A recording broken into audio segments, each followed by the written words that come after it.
सूरज की पहली किरण खेतों से होते हुए गांव की गलियों में आ रही थी। उस गांव में एक लड़का रहता था, राजू। राजू अपनी माँ के साथ एक छोटे से कच्चे घर में रहता था। माँ सुबह सुबह चूल्हा पर रोटी सेक रही थी। राजू माँ की मदद कर रहा था, लेकिन खाने का सामान बहुत ही कम था। कभी कभी वो बाजार में जाकर मिठाइयों और पकौड़ों की खुशबू लेता था। उसके दोस्त उसे कभी खाने में नहीं बुलाते थे, कुछ बच्चे तो उसका मजाक उड़ाते थे। फिर भी राजू हमेशा दूसरों की मदद करता।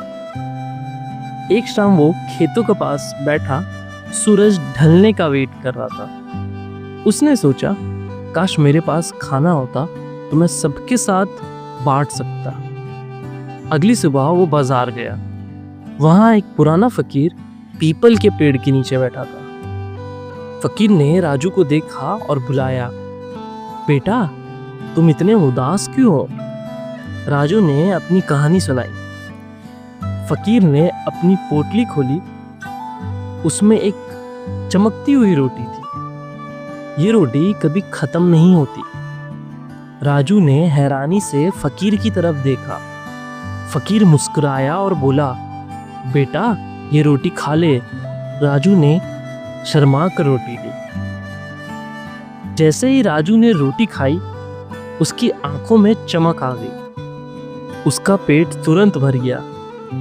फकीर बोला, बेटा ये रोटी कभी खत्म नहीं होती। राजू ने हैरानी से रोटी देखी। फकीर ने कहा, इस रोटी से तो अपनी माँ का पेट भर सकता है।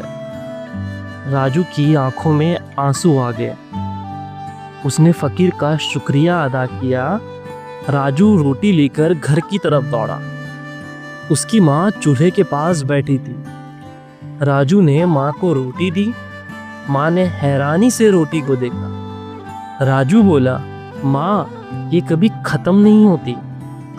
माँ के चेहरे पर खुशी के आंसू आ गए। उस दिन से उनका घर कभी भूखा नहीं रहा। राजू हर रोज फकीर को याद करता। उसकी जिंदगी बदल गई और ये कहानी यहीं समाप्त होती है।